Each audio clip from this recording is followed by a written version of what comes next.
Buenos días, en este vídeo el vicealmirante Roca nos va a hablar sobre la importancia del ciberespacio en el contexto estratégico actual y su incidencia en la mar. El vicealmirante Roca ha escrito en numerosas publicaciones y prensa nacional, es miembro del Foro de Pensamiento Naval y es comandante del Mando Conjunto del Ciberespacio. Almirante, para centrar el tiro, ¿qué es el ciberespacio? El ciberespacio es el sistema nervioso de la sociedad digital en la que vivimos, lo que nos ha permitido crear la actual era digital, porque tenemos que reconocer que el mundo ha cambiado, aunque nos guste, aunque no nos guste, aunque lo reconozcamos o aunque no lo reconozcamos, porque no estamos en una era de cambios, estamos en un cambio de era, vivimos ya en la era digital y no es que haya cambiado las soluciones a nuestros problemas, es que han cambiado los problemas. Muchas veces no somos conscientes a los que nos enfrentamos, porque no hemos ido entrando en esta nueva era digital como la rana que colocan en una olla y que empiezan a calentar y que mientras poco a poco y mientras su cuerpo se va adaptando al cambio, finalmente muere, hervida casi sin darse cuenta. El ciberespacio ha cambiado el mundo en que vivimos. Algunos lo llaman el mundo fisical, un híbrido entre físico y digital y que afecta a todas las facetas de la vida y, como no, también de la guerra.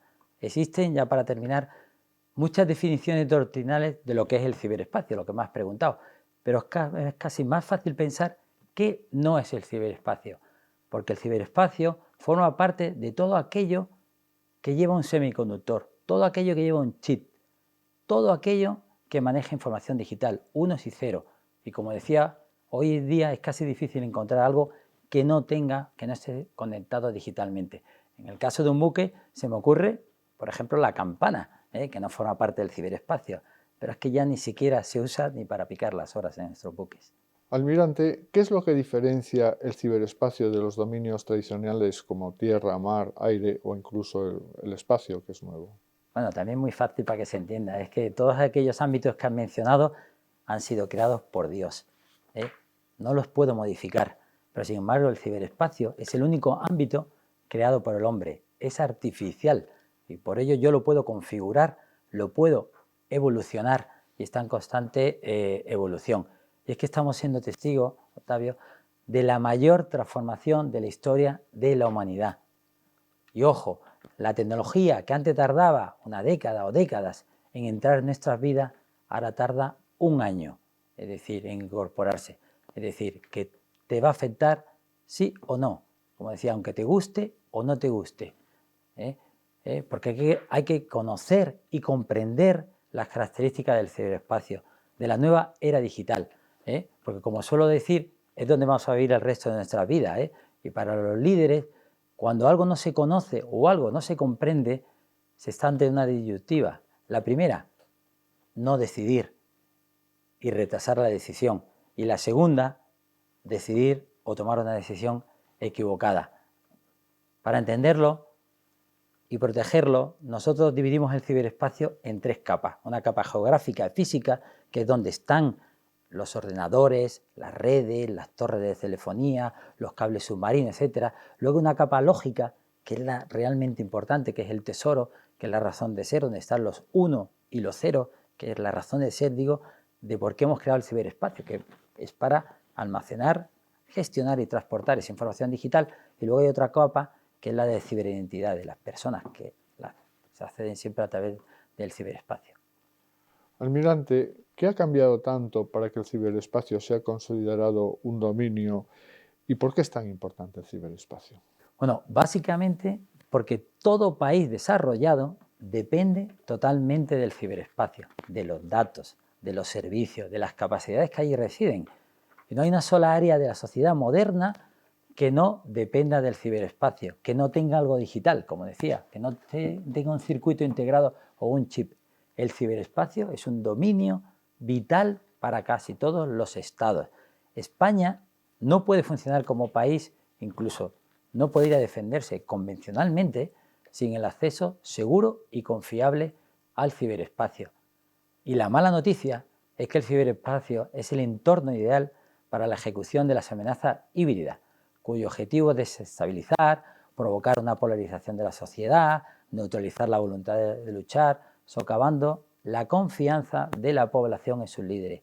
El ciberespacio coloca el corazón de una nación en primera línea de combate. Y no solo me refiero a la columna vertebral de un país, que son sus infraestructuras críticas, sus servicios esenciales, transporte, las telecomunicaciones, las finanzas, sino me refiero a lo que los militares llamamos el centro de gravedad, el corazón de una nación, que es su sociedad, su población. Porque a través del ciberespacio, ausente de fronteras, yo puedo influir y alterar las percepciones, puedo alterar la realidad de los ciudadanos en beneficio de los objetivos estratégicos del adversario, a través de las redes sociales, que son armas de persuasión masiva.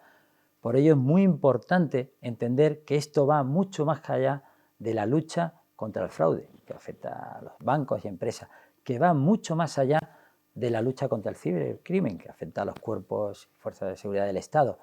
E incluso yo diría que va mucho más allá del ciberespionaje, que afecta al CNI o al Departamento de Seguridad Nacional. Esto va de proteger y defender a las personas, nuestra sociedad actual, nuestro modelo de vida, nuestros derechos y libertades, en definitiva, nuestros valores. Y por eso no sorprende que incluso por delante de un conflicto armado, de un ataque nuclear, la vulnerabilidad del ciberespacio es la principal amenaza de origen humano a la seguridad nacional, tanto por la alta probabilidad de que ocurra como por el impacto que podría tener. Almirante, y abundando en lo que yo has dicho, que desde luego lo has tratado, si podías extenderte un poco en cómo afecta esto más específicamente a nuestras Fuerzas Armadas y a la Armada, y a nuestra Armada. Perfecto. Bueno, pues como decía, al igual que la misma sociedad, las Fuerzas Armadas tienen una altísima dependencia de las nuevas tecnologías, del ciberespacio. Las Fuerzas Armadas dependen completa y absolutamente del ciberespacio, tanto en su día a día como para el mando y control, la logística o las operaciones que llevan a cabo sus unidades. Se podría decir incluso que las Fuerzas Armadas dependen más del ámbito ciberespacial, del ciberespacio, que del propio ámbito físico donde ejercen su actividad. Es decir, en el caso de la Armada, dependen más del ciberespacio que de la mar. Por ejemplo, si dejan de funcionar, pongo siempre el mismo ejemplo, si dejan de funcionar los sistemas de control de plataforma de un buque, los sistemas de combate, los subsistemas de navegación, sus sistemas de comunicaciones, el barco pasa a ser una plataforma flotando sobre la mar, sin capacidad ninguna de combate. Y siempre digo también que esto se ve muy bien cuando se está capeando un temporal con mar muy gruesa, como decimos, el que no sabe rezar, pronto lo aprende. Lo primero que se pide es que no fallen los sistemas y se tenga que gobernar el barco de modo manual, porque se pasa a modo supervivencia. También podríamos decir que a día de hoy es más probable que una fragata sea neutralizada por un ataque de malware que por el ataque de un misil. Y sé lo que digo. La dependencia tecnológica de nuestras Fuerzas Armadas no tiene vuelta atrás. Y quien domine el ciberespacio, quien tenga superioridad en este ámbito, dominará la contienda. Es necesario invertir en ciberdefensa para seguir siendo relevante en la era digital, puesto que la ciberdefensa se ha convertido en uno de los pilares fundamentales de la revolución tecnológica. Almirante, ¿y cuáles son los principales desafíos del ciberespacio? Hay muchos desafíos en el ciberespacio, pero yo, por aras de la brevedad, me gustaría destacar solo 3. Lo primero es el paradigma de la guerra asimétrica, donde unos pocos, con muy poco, pueden hacer mucho daño a mucha gente. Y yo añado, ¿dónde y cuando quieran? Es ideal para potencias regionales o medias que quieren subir su estatura geopolítica, sin incurrir en los enormes gastos de mantenimiento de una fuerza militar convencional. Es David frente a Goliat. Y es que la democratización tecnológica proporciona herramientas suficientes a los potenciales adversarios para llevar a cabo sus actividades bien de forma directa o bien de forma a través de intermediarios, los que llamamos proxies, en este caso serán cibermercenarios. El segundo reto, que es el entorno también ideal para la ejecución de muchas de las actividades asociadas a lo que llamamos la guerra híbrida, que son acciones por debajo del umbral del conflicto armado, fundamentalmente a través de ciberataques a infraestructura crítica, intrusión en sistemas críticos del adversario, denegación de servicios, desinformación, propaganda, etc. Porque el ciberespacio es el escenario idóneo para la confrontación. Es un ámbito que está disputado 24/7, todos los días del año. Y por último, el último reto, que he dicho es guerra asimétrica, guerra híbrida, y el tercero es que el ciberespacio ha difuminado las dimensiones internas y externas de la seguridad de un Estado. No es posible distinguir entre amenazas internas y amenazas externas.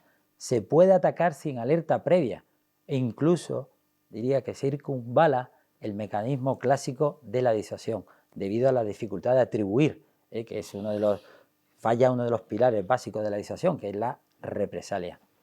Almirante, el mando conjunto del ciberespacio, ¿qué es lo que defiende? Para un marino es muy fácil entenderlo. Nosotros defendemos el ciberespacio de interés para la seguridad y la defensa nacional. La tarea es descomunal. Pues debemos proteger y defender todo lo que tenga un chip digital, todo lo que necesite información digital, unos y ceros para funcionar, todo lo que emplee el espectro electromagnético para comunicarse. Y no solo debemos tener capacidad de ciberdefender los sistemas propios, sino negarles el uso a los posibles sistemas enemigos o adversarios. Esto quiere decir que la ciberdefensa va mucho más allá de la ciberseguridad de los sistemas de información y comunicaciones, pues afectan a los sistemas militares de armas, a los sistemas de mando y control, a los sistemas de navegación, a los sistemas de control de la plataforma, a los sistemas de propulsión. Técnicamente nosotros hablamos de tecnología de la información, IT, que son los ingenieros de telecomunicaciones, los radios, pero también hablamos de la tecnología de la operación, que son como los ingenieros industriales, nosotros los electrónicos, los electricistas, pero es que también hoy en día en la era digital tenemos la tecnología de consumo, los móviles inteligentes, los relojes inteligentes, los coches, las casas conectadas, todo. Y ojo, también en esta era digital se une el sistema humano a las personas, que también tienes que ciberdefender, que normalmente es el eslabón más débil del ciberespacio. Almirante, ¿quién es nuestro enemigo? ¿Quién nos ataca? Bueno, lo primero es que tenemos que desterrar la idea de que los ciberataques son obras de un adolescente en su habitación frente a un ordenador intentando entrar en la NASA, ¿no? O un grupo de informáticos aventajados intentando sacar partido de sus conocimientos. Realmente nos enfrentamos a verdaderas organizaciones, muchas de carácter militar, que llamamos APT, amenaza avanzada persistente, con muchísimos más recursos de personal, económicos, tecnológicos, que la mayoría de los países. En el caso de las Fuerzas Armadas nos enfrentamos a organizaciones estatales o patrocinadas por estados, con una organización, ya digo, militar o empresarial, que si son capaces, han sido capaces de interceptar el correo del director de la CIA, imagínense lo que serán capaces cuando apliquen sus técnicas de inteligencia artificial, de aprendizaje automático, de aprendizaje profundo, o en breve la computación cuántica capaz de descifrar casi todos los actuales códigos criptológicos. Ellos, si tienen un objetivo, nada ni nadie se les resistirá, porque tienen tiempo y recursos casi limitados. Importante también decir que en el ciberespacio, al contrario que ocurre en los ámbitos físicos, en los otros dominios, es más fácil atacar que defender. Los malos siempre tienen que hacer, porque los malos solo tienen que acertar una única vez. Tú tienes que acertar 100% de las veces. Y los malos son muchos, como dicen, no descansan, solo temen al fracaso, porque trabajan con cierto sentimiento de impunidad, ya que es muy difícil luego detenerlos y más aún llevarlos ante la justicia. Yo siempre digo, la gente dice que en el ciberespacio no hay ley. Yo sí digo que hay ley, que como el salvaje oeste, pero es la ley del más fuerte, del más listo, del más rápido, porque el lento muere, y las amenazas, yo digo, son PSP, son cada vez más profesionales, más sofisticadas y más peligrosas. Almirante, ¿podrías destacar alguna lección aprendida en lo que al ciberespacio se refiere de la guerra de Ucrania o del conflicto que está ocurriendo entre Israel y Hamas? En principio, también es bueno decir que la guerra de Ucrania, la gente pudiera pensar que es una vuelta a las guerras de trincheras y artillería que asolaron Europa en el siglo pasado, pero nada más lejos de la realidad, porque estamos siendo testigos de la guerra tecnológicamente más avanzada de la historia de la humanidad. Y ello es debido a la exitosa utilización en el conflicto de un nuevo ámbito de las operaciones, que es el ciberespacio. ¿Por qué? Porque durante milenios las guerras se libraban solo en el mundo físico y eran sangrientas, eran brutales, pero eran visibles. La guerra de Ucrania, aunque sigue siendo sangrienta, sigue siendo brutal, pero a menudo es invisible, al menos a los ojos de la mayoría, porque en Ucrania el conflicto transcurre paralelamente en el ámbito físico y en el ciberespacial. Y aunque solo podemos ver la punta del iceberg, créanme que la gente sufre, vive o muere a consecuencia de lo que ocurre en el ciberespacio. Porque desgraciadamente hoy en día vivimos en un mundo en permanente competencia, confrontación y a veces conflicto. Lo busquemos o no lo busquemos, lo queramos o no lo queramos. Y en Ucrania hemos visto cuán frágil fue la paz y la seguridad. Por eso hay que invertir y trabajar todos los días para mantenerla.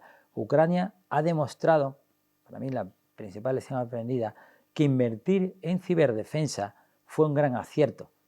Ucrania lo sabía desde lo que le pasó en Crimea 8 años antes, cuando fue demasiado tarde, y se preparó a conciencia para disputarle el ciberespacio a Rusia, para mirarle de tú a tú, porque atrás ya han quedado los dividendos de la paz, atrás quedaron las décadas de la inocencia, la feliz globalización, donde todos pensábamos que éramos amigos y queríamos lo mejor para la humanidad y que la tecnología iba a salvar el mundo, traer el progreso, la paz, y para nosotros, las Fuerzas Armadas, la tecnología era un gran multiplicador de fuerza, era la magia que nos iba a permitir sostener y conducir operaciones en cualquier parte del mundo y tener superioridad en el combate. Hoy nos hemos dado cuenta que esta tecnología también representa una enorme vulnerabilidad y no solo tenemos que temer que alguien pueda destruirla, sino peor aún, que con unos cambios sutiles a la integridad de nuestros datos confunda o paralice nuestras operaciones, porque no hay nada peor que sostengamos nuestras caras plataformas y nuestros sistemas de mando y control, etcétera, y cuando llegue el día D no funcionen, o peor aún, se usen en nuestra contra. Almirante, uno de los temas de mayor actualidad que está en todas partes es la inteligencia artificial. ¿Cómo afecta la inteligencia artificial al ciberespacio? Bueno, estaba claro que me ibas a preguntar sobre la inteligencia artificial, que es una de las tecnologías más prometedoras de las llamadas tecnologías emergentes y disruptivas. Dicen que si los datos son el petróleo de la nueva era digital del siglo XXI, el software es el acero y la electricidad del siglo XXI es la inteligencia artificial. Bueno, la inteligencia artificial ofrece muchas oportunidades y su uso depende de nosotros, así como la tecnología no es mala, sino que depende del uso que hagamos de ella. Pues la inteligencia artificial podrá ser nuestro mayor aliado o nuestra mayor pesadilla. Pero lo que tengo claro es que el mayor riesgo de ella es no entenderla, no usarla, porque el enemigo lo hará. Yo digo que se debe separar el uso de la inteligencia artificial en función del nivel de mando al que se aplica, desde el apoyo a las decisiones estratégicas hasta el apoyo incluso a la ejecución automática de tareas muy simples. Cuanto más alto es el nivel de decisión, más complejo y peligroso es el uso de la inteligencia artificial, especialmente en la zona gris, pues el conflicto podría escalar hasta un ataque armado en cuestión de segundos, ¿no?